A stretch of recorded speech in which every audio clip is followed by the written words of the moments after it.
So the question is in regards to a non-standard climb out gradient. So if you're an instrument pilot, hopefully if you're a private pilot, you've talked about non-standard climb gradients. And what that is in reference to is you take off and the FAA assumes that if you're at a FAA, approved airport, that they've got this obstacle clearance surface around your runway. And they've basically laid down a mathematical surface, it's a theoretical surface around the airport that at a rate of about 200 feet per nautical mile.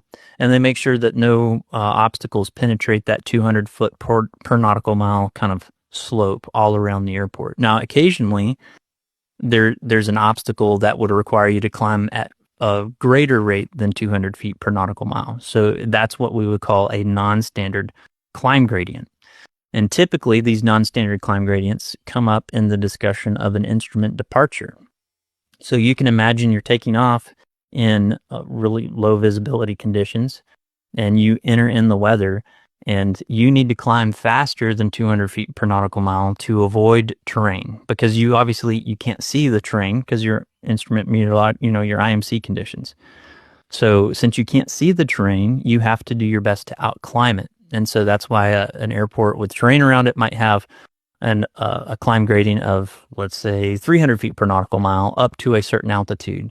And that 300 feet per nautical mile would get you above the obstacle you're trying to avoid into the en route structure where you can now abide by your MEAs or your MSAs, whatever you're flying, and be clear of all those obstacles and safe.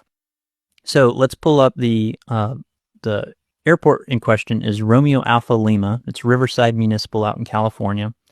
And I just tapped on the runway, looked at the procedure tab, and we're going to look at approaches, and we're going to pull up the ILS runway 09. And so the question that came up was down here in the minimum section. We have, instead of 3 sets of minimums, right? Normally an ILS would have 3 sets of minimums. It would have an ILS minimums, a localizer minimums, and circling minimums.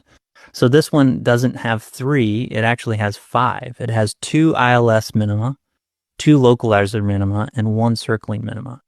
And each of the ILS and localizer has an asterisk next to them.